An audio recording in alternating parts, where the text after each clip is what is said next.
voltaram para as suas casas, para a sua morada, para a sua cidade natal, sua terra natal. É nesse cenário aqui onde Deus ele anima o povo. No capítulo 1 do livro do profeta Ageu, Deus fala com Ageu.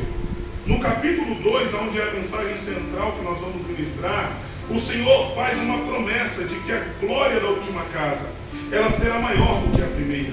Mas para ministrar sobre esta glória da última casa, nós temos que voltar no tempo. É como se voltássemos ali no livro da criação, no livro de Gênesis, aproximadamente o capítulo de número 12, quando Deus chama Abrão e lhe faz uma promessa, aonde Abrão sai da sua terra, no meio da sua parentela, e vai dar ouvidos à voz do Senhor, e Deus começa a lançar profecias, promessas de grande vitória sobre a vida de Abrão. No capítulo 15, nós encontramos também Deus dando a Abrão uma grande oportunidade. Por quê? Porque Abrão ele está dizendo: Senhor, eu já sou um homem velho, não tenho um descendente para dar continuidade à riqueza, não tenho um herdeiro. Deus vai animá-lo e dar a ele mais uma promessa de que ele, da casa dele, Deus levantaria o herdeiro, Deus daria a sua descendência. Aleluia. Nós sabemos que nesse tempo aqui, quando Deus realiza o cumprimento da promessa, mesmo Abraão já sendo velho, porque quando ele saiu da sua terra, ele tinha 75 anos de idade. Olha que coisa linda. Para pregarmos o livro de Ageu, capítulo 2, verso 9, nós estamos lá no livro da criação, e desse cenário aqui é que vai sair grandes acontecimentos. Nós sabemos que no capítulo 22 do livro de Gênesis, quando Deus pede o filho de Abraão a sacrifício, é no Monte Moriá onde ele vai apresentar o sacrifício. De lá sai o primeiro templo. Nós sabemos também que no capítulo 15, quando Deus fala para Abraão que ele seria pai de grande nação, ele também libera uma palavra dizendo que o povo, as descendências de Abraão, eles viveriam em uma terra como peregrinos, e nessa terra eles seriam afligidos num período de 400 anos. É lá no Gênesis que Deus começa a liberar uma palavra que em Êxodo capítulo 3, o povo de Deus está clamando e Moisés está vendo e ouvindo a voz de Deus. É no capítulo 3 do livro de Êxodo que Deus se manifesta para Moisés agora. E o que aconteceu com Abraão?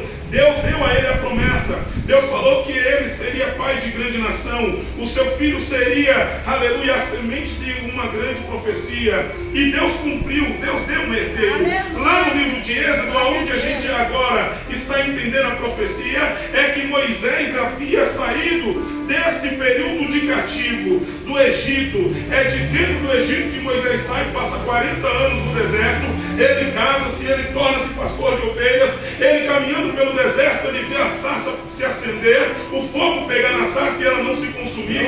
Deus fala com Moisés, por quê? Porque deu-se um período de 430 anos, aonde Deus ouviu o clamor do povo, e ali agora é a data limite para Deus libertar Israel.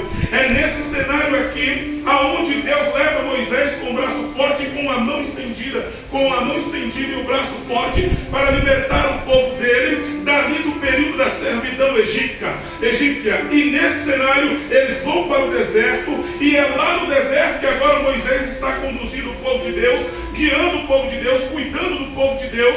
Mas Deus tem, aleluia, o prazer de ver o povo adorar a Ele. Nós sabemos que no deserto deu-se início ao tabernáculo. Nós sabemos que agora Moisés vai morrer, vai dormir no Senhor. Josué agora, ele vai ser levantado como um grande líder para guiar o povo a uma terra prometida. Mas o trabalho de Josué não é apenas guiar o povo à terra prometida, é repartir os bens da terra ao povo de Deus. Mas Josué também morre, e agora o que vai acontecer? O povo vai passar 480 anos vivendo diante de uma dinastia, diante de grandes juízes que se levantava, guiava, conduzia e dava as leis ao povo. Mas vem então o menino Samuel, que depois de crescido torna-se juiz e é o último juiz, aonde conduz o povo de Deus. Mas devido Samuel estar velho, e agora o povo está comparando o seu povo com as nações vizinhas, eles estão dizendo: olha, Samuel, nós agora queremos um rei sobre nós. Então Deus levanta agora um rei aclamado pelo povo. Deus levanta Saul. Saul agora está reinando sobre Israel, e é nesse período aqui aonde Saul, além de estar reinando diante do povo de Deus, ele causa uma grande tragédia, aonde ele morre, aonde a arca da aliança é levada, aonde Deus agora tem que colocar o povo a pensar. Por quê? Porque a arca é levada pelos filisteus, porque Saul cometeu um grande pecado. Saul não teve um reinado tão consolidado, mesmo reinando 40 anos diante do povo de Deus. Mas vai acontecer algo aí. Nesse cenário todo, Deus havia levantado o menino da casa de Jessé. Deus havia levantado o menino segundo o seu coração. Esse menino por nome de Davi. Agora Davi entra como rei e ele é aclamado por todo o povo de Deus. É nesse cenário onde Davi está para reinar. E Davi vai reinar aproximadamente 33 anos. Nesse período a qual Davi está reinando, ele consegue exterminar todos os inimigos do povo de Deus. Ele consegue trazer um período de paz a todo Israel. Ele consegue trazer algo que agrada ao povo e também a Deus. Mesmo Davi passando por muitos altos e baixos. Está tudo bem. Agora Jerusalém está vivendo momentos de paz. Agora Israel está vivendo momentos de paz. Sabemos que Davi trouxe a arca. Sabemos que Davi derrotou muitos inimigos do povo de Deus. Só que Davi agora está velho e vem então seu filho reinar em seu lugar, mesmo Davi tendo um projeto em seu coração. O que fez Davi buscar conhecimento do tempo passado foi quando ele foi buscar a arca da aliança na casa de Abinadab. Quando Davi busca a arca, ele não procurou saber como se devia conduzi-la. É por isso que naquele caminhar acontece uma tragédia, um dos sacerdotes é morto. É por isso que Davi agora vai buscar conhecimento da leitura das escrituras, de como conduzir a presença de Deus. E eu acredito aqui a mente de pregador, que é nessa situação a qual Davi, ele entra em parafuso, porque ele começa a entender que o povo de Deus no passado vivia e adorava Deus num tabernáculo móvel, aonde Davi pega as dimensões, as espessuras, ele faz um rascunho, ele cria uma planta e ele vai tentar edificar uma casa para Deus. Pastor, por que o senhor está correndo tanto? É porque o pastor me deu 40 minutos e eu estou aqui reduzindo a mensagem para que você entenda.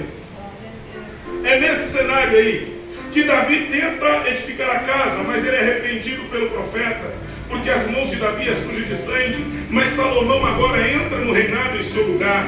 E quando Salomão vai reinar, Davi apresenta a Salomão o projeto. Salomão vai edificar o templo para o Senhor. É aqui onde Salomão constrói um palácio para Deus.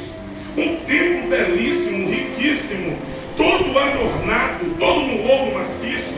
É nesse tempo aqui, aonde Salomão passa 14 anos para construir o templo. Ele passa 13 anos para edificá-lo e ainda passa mais um ano se preparando para o grande dia da festa. Quando Salomão leva para dentro do templo a arca da aliança, tudo em ouro, o templo era muito rico, muito glorioso. O templo que Salomão edificou, ele é considerado como uma das maravilhas, das 7 maravilhas do mundo antigo. Era um templo totalmente adornado.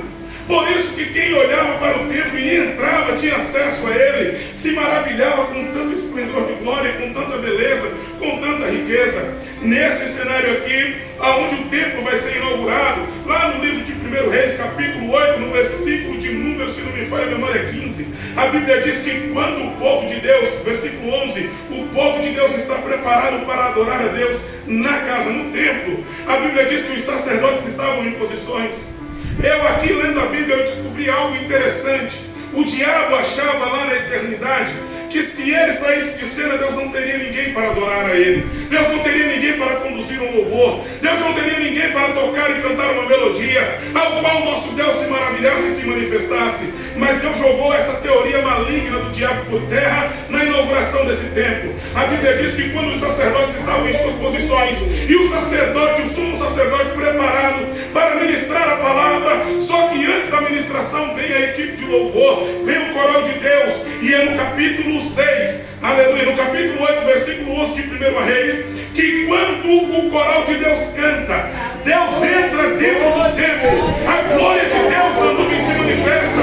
A Bíblia diz que os sacerdotes não conseguiram ficar de pé e não houve ministração naquele dia, porque Deus deu um tapa na cara de Satanás. Ele não era o único homem que adorava a Deus, o único ser que trazia alegria ao coração. Deus conta comigo e conta com você nessa noite. Não deixe que as frustrações venham te tiraram você do foco e do objetivo. Assim como o baterista disse, a minha Bíblia molhou, o meu celular foi perdido. Eu não costumo chegar aqui sem antes ler a Bíblia para ministrar, mas ele tem a adoração no coração. Não é a situação de imediato que vai roubar o teu coração de adorador. Naquele dia os sacerdotes não ministraram, naquele dia não houve a pregação, porque Deus se manifestou em meio aos louvores. Aleluia. Nesta casa aí houve muitas maravilhas. Esse templo foi um templo muito glorioso naquela época. A Bíblia diz que os anciãos, os sacerdotes, os levitas, as crianças, os velhos, os novos, todos se maravilharam. Ouvia-se gritos, aonde até mesmo as civilizações mais próximas ouviam como um barulho. E eles diziam o que está acontecendo ali. E alguns que tinham conhecimento da situação diziam, é o templo que foi inaugurado. Salomão vai reinar 40 anos. E ele vai reinar 40 anos e 40 anos de paz. Porque o seu pai havia destruído todos os inimigos do povo de Deus. Mas é nesse cenário que Salomão agora ele vai morrer. E vem seu filho Roboão. E é na época do filho de Salomão que Jerusalém agora é invadida. É nesse período aqui aonde o rei Nabucodonosor invade Israel, invade Jerusalém. Ele leva cativo o povo de Deus. Ele invade o templo. Ele rouba todo o ouro, toda a glória, toda a beleza que havia naquela construção. O povo de Deus agora vai para cativo. O povo de Judá agora está aprisionado. E é nesse período de tempo que a gente entende que Deus tem os seus planos. Deus tem as suas situações, os seus motivos. O povo havia deixado de adorar a Deus como era para ser adorado. O povo deixou de servir a Deus como devia. E isso lhe trouxe grandes consequências. Eles estão vivendo agora um período de cativeiro. Foi entre uma guerra do Egito contra o rei da Síria que Nabucodonosor, o pai do rei Nabucodonosor, ele conseguiu invadir Jerusalém, porque Israel pagava impostos ao Egito. E quando houve essa grande guerra, essa peleja, no ano 6º, a Bíblia diz que vendo Nabucodonosor a fraqueza entre os dois reinos, ele então invade Jerusalém, levando o povo judeu a cativo, porque o povo de Israel estavam dispersos também. Esse povo nesse período aqui agora está dentro da Babilônia, cercado, vivendo agora diante de um domínio. Mas Deus tem os seus escapes e as suas saídas. Foi o rei da Síria que pegou uma carta, um ofício, e lendo esse ofício diante do povo de Deus, ele disse: quem aqui tiver que voltar para as suas terras, para as suas nações, que viveu o período de cativo aqui, que vieram de outras civilizações, podem voltar para as suas casas, pode voltar para o seu povo. Nesse período se levantou então os 50.000 judeus e voltaram felizes, e os seus corações iriam saltitantes, porque quando estavam no exílio, quando estavam aprisionados, eles pensaram: nós devemos adorar a Deus, porque com mão forte o Senhor nos livrou do poder da servidão mais uma vez. E pelo caminho eles iam contando os sonhos que eles tinham consigo. Mas quando chegam dentro de Jerusalém, eles se deparam com uma Jerusalém em ruínas. Eles se deparam com o templo do Senhor totalmente destruído. 70 anos depois, eles estão de volta nas suas terras, mas quando eles vão tentar reconstruir o templo, eles começaram a desanimar pela caminhada, porque disseram: a glória da primeira casa não é comparada a esse trabalho que estamos tendo, não é comparado a este serviço que estamos prestando, porque quem viu a glória da primeira casa não se compara a isso que estamos fazendo. Eles estavam em um período de grande dificuldade, uma crise financeira, eles estavam passando por dificuldades. É nesta situação que eles desanimam, é neste período que eles vão trabalhar agora para o conforto de suas vidas. Então, no capítulo 1 do livro de Ageu, o Senhor desperta Ageu, dizendo: então é isso, Ageu. Quer dizer que agora a minha casa tem que ficar deserta e vocês estão procurando construir casa forrada? Diga a esse povo que a minha casa precisa ser edificada. O templo estava em ruínas, espinhos, mato crescendo, a casa estava totalmente desfigurada.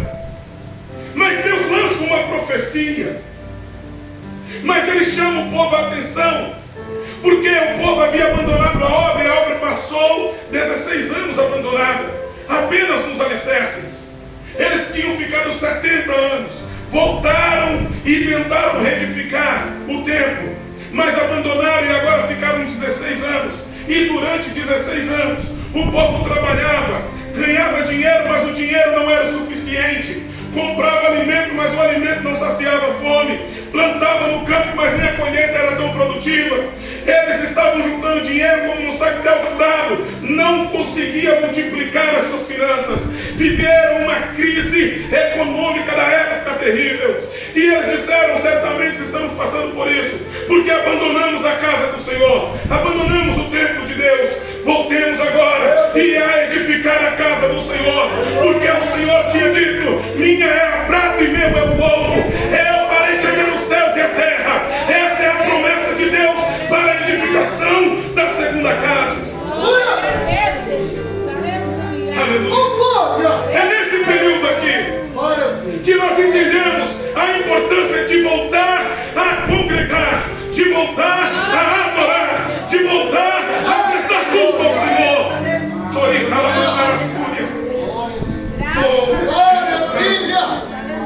O povo de Deus estava vivendo uma frieza, uma fraqueza espiritual tamanho, porque não havia mais um lugar para invocar o nome do Senhor, porque estavam preocupados apenas com o luxo, trabalhavam dia e noite e não conseguiam prosperar.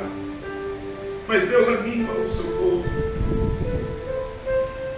e é por isso que eles olharam e disseram: não dá para edificar um templo como Salomão edificou, não tem como.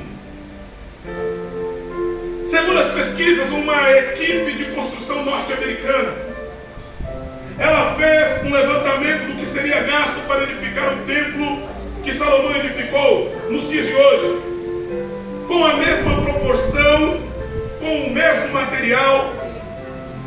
Esse orçamento chegava a 7 bilhões de dólares. Esta era a glória daquela casa, esta era a maior riqueza que havia ali de forma material. Mas de forma espiritual, a maior riqueza que havia no templo de Salomão era a arca da aliança, as tábuas da lei, o pote com o maná e a vara de Arão que florescia, e a presença da glória de Deus, quando Deus entrava na sua nuvem de Shekinah e se manifestava. No tempo de Salomão vinham pessoas do mundo inteiro para cultuar ali naquele templo. E eles disseram: nós não conseguimos edificar uma casa assim, nós não temos esse recurso. Como eu disse, o tempo do cativeiro colocou muitas pessoas que eram contemporâneas. Nós sabemos que lá no livro de Neemias, no capítulo 2, quando Neemias se apresenta diante do rei para levar um vinho para o rei, Neemias apresenta-se diante do rei com seu semblante entristecido. Neemias apresenta-se diante do rei de forma enfraquecida. O rei olha para ele e diz: Neemias, por que está triste? Por que o teu semblante é de tristeza, de amargura? Neemias disse: é porque eu encontrei com um irmão, um dos meus irmãos aqui. E quando perguntei a ele como estava o povo, como estava Jerusalém, o meu irmão Anani disse: Jerusalém foi invadida, os muros foram derrubados, os portões foram queimados, toda a riqueza que havia foi saqueada, e o povo foi disperso, e muitos que se levantaram para lutar foram mortos. Os que ficaram em vida estão exilados. Neemias se entristeceu. Neemias ficou muito abatido com aquela situação. Mas o que Neemias foi fazer? O que levou Neemias diante do rei de semblante entristecido? É porque ele passou 4 meses orando e jejuando para que Deus viesse dar condições, para que Deus viesse restaurar Jerusalém. Glória a Deus. Ele se apresenta diante do rei com um vinho, aonde o rei iria tomar e se alegrar, mesmo sendo o copeiro do rei, mesmo sendo um eunuco, um homem de confiança do rei. Ele prova do vinho, mas o vinho não traz alegria, não causa sensações melhores. E quando o rei olha para ele e pergunta para ele, ele declara: os sepulcros dos meus pais estão abandonados, a cidade está deserta, o meu povo foi disperso. Rei, eu preciso reconstruir os muros de Jerusalém. Aleluia. Eu preciso restaurar a minha terra. O rei disse: então vai. Ele disse: não, rei, não é assim. Me dê cartas. Eu preciso de cartas porque eu vou atravessar as fronteiras e possa ser que um dos inimigos tente me barrar. O rei dá cartas, o rei dá homens, para que Neemias vá reedificar o templo, os muros. Todos eram úteis e foram úteis naquele tempo. Neemias vai reconstruir a muralha de Jerusalém. Segundo alguns historiadores, os muros de Jerusalém, eles tinham 12 metros de altura, segundo as escrituras, 8,5 metros de largura. Não era um muro fininho como este que nós temos, não. Eram muralhas que passava mais de 4.000 metros de extensão. Segundo as escrituras sagradas diz que Neemias gastou 52 dias para edificar os muros. Quando construídos a primeira vez foram 3 anos. Neemias vai construir em 52 dias.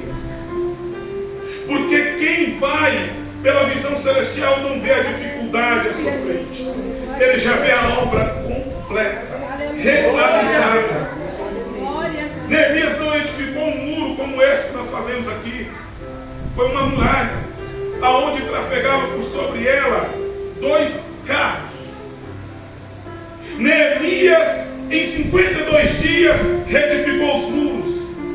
Ageu agora entra em cena. É no ano 534, se não me falha a memória, quando Ageu recebe a promessa de Deus. E quando Ageu desperta o povo para essa edificação, o povo de Deus se alegra. Mas no meio do caminho eles desanimam. Parece que estamos vivendo os cenários nos dias de hoje. Tem pessoas dizendo: eu vou para a casa do Senhor adorar ao Senhor. Mas começa a recordar das velhas coisas e dizer: no tempo passado os acontecimentos eram melhores, a glória era maior, o agir era melhor. Não. Deus quer usar a mim e a você. A Bíblia diz que no 20º mês, no 7º mês, no 21º dia do mês, veio a palavra do Senhor a Ageu, o profeta. Esse dia aqui, do capítulo 2, do versículo 1, é datado como dia 17 de outubro do ano 520. Era o último dia da festa do tabernáculo.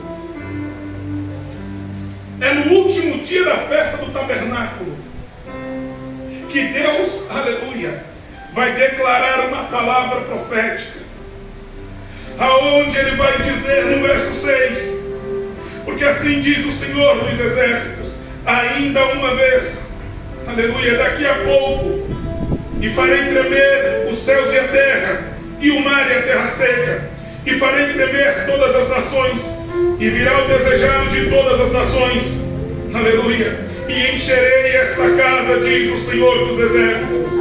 Minha é a prata, meu é o ouro, diz o Senhor dos Exércitos.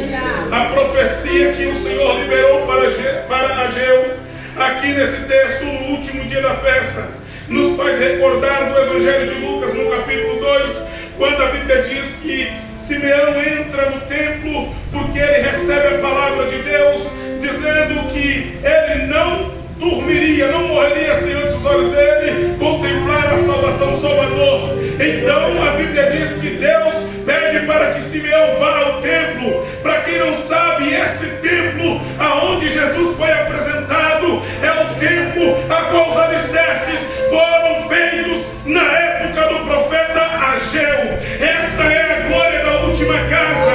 O templo era menor, Jesus entra como criança e é declarado o Salvador da terra. A Bíblia diz lá no Evangelho de João, no capítulo 6 e no versículo 53, que no último dia da festa, Jesus se colocou de pé e exclamou: quem tem sede, que venha a mim, beba da água da vida. É o último dia da festa que Jesus está dizendo: ei, eu vou manifestar a minha glória na tua vida. Se coloque de pé nessa noite. Foi no dia de Pentecostes, aleluia, que o Senhor se apresentou em um vento impetuoso, quando todos estavam dentro da casa. E a Bíblia diz que veio dos céus línguas repartidas como de fogo, e a glória de Deus se manifestou no templo. Foi no último dia da festa do tabernáculo que Moisés, quando estava oprimido, ouviu Deus dizer: tirarei uma porção do Espírito que está sobre ti. Prepara uma lista com 70 nomes e escolhe para ti ancião, homens de confiança. Quando Deus retirou da porção que havia sobre Moisés, ele derramou sobre 70 homens que sentiram a presença do Espírito Santo e passaram a profetizar. Nessa noite você vai dar um tapa na face do teu inimigo, porque você não vai sair daqui como entrou por essas portas. A presença de Deus se manifestará na tua vida, e eu não sei qual tem sido os caminhos de seguidão que você tem percorrido, mas Jesus está aqui nessa noite dizendo que no teu ventre saltará uma fonte de água vida para a vida eterna. Aleluia. Foi no último dia da festa, foi no dia 17 de outubro do ano 520, que o Senhor disse: a glória desta última casa será maior do que a primeira. Quem olhou para a primeira casa, muitos quando criança olharam aquele templo belo e formoso, mas quem estava diante da profecia que Deus tinha dado para Ageu disse: é impossível da glória de Deus se manifestar em um lugar tão pequeno. Mas a Bíblia diz que é de ser que os verdadeiros adoradores adorarão ao Senhor em espírito e em verdade. E se tem adoradores essa noite, glorifica Ele, porque Ele merece.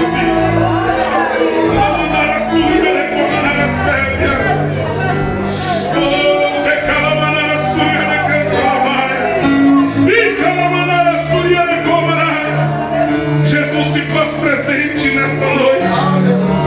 Ele sabe o do que estamos passando por tudo isso. Há quanto tempo você não sente a presença do Espírito Santo? Oh, eu já vou encerrar. Eu estive no estado do Piauí ministrando em uma comunidade, e o Senhor havia me usado quando eu preguei sobre a arca na casa de Obed-Edom. E Deus abriu minha boca e eu disse: haverá um renovo de Deus. Quando eu cheguei de volta no estado do Goiás, a semana passada o pastor me ligou e disse: pastor Elias, aconteceu algo sobrenatural. Nós estávamos no povoado dos Cardosos,